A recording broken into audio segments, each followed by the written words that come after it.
Boxing news tayo mga boss. WBC Super Bantamweight, mandatory na si Alan David Picasso.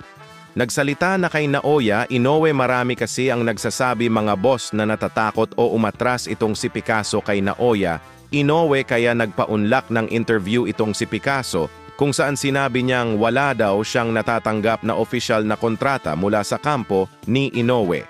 Ganun pa man, gusto pa rin daw nitong si David Picasso na mangyari ang kanilang malaking salpukan ni Inoue. Katulad sa nauna nating ibinalita mga boss kung saan lumabas din ang pangalan ni Ramon Cardenas, ito daw ang makakalaban ni Inoue sa darating na June. May tuturing na number 1 contender itong si Cardenas sa WBA Super Bantamweight. Pero paano naman ang interim champion mandatory na si Akhmadaliev? Sa ibang balita ring magazine, nagpost na kung sino daw kila Inoue, Beterbiev at Tank Davis ang mas matindi kung sumuntok o hardest punch ngayon.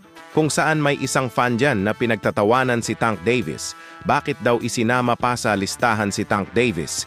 Ni hindi daw ito makalusot sa isang basang pepper bag sa naging laban niya kay Roach. Parang sinasabi ng nagkomento mga boss ni hindi man lang nasaktan o napabagsak ni Davis ang katulad ni Lamont Roach. Banat pa nitong mama kay Tank Davis mga boss.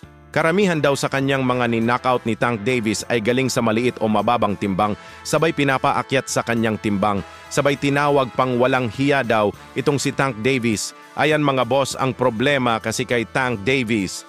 After ng kanyang laban kay Roach, maraming sinasabi na mga palusot kaya tuloy maraming boksingero at mga fans ang bumabanat sa kanya ngayon sa social media. Samantala, CEO President ng UFC na si Dana White, pinasok na rin ang pagiging isang boxing promoter. Siya ang promoter ng technical knockout boxing at nakikipagtulungan daw ito kay Turki Al-Sheikh at WWE President Nick Khan. Kaya abangan na lang natin kung sino ang kanyang magiging boksingero. Samantala, balik tanaw po muna tayo sa naging laban ni Casimero kontra kay Japanes Ryo Akaho.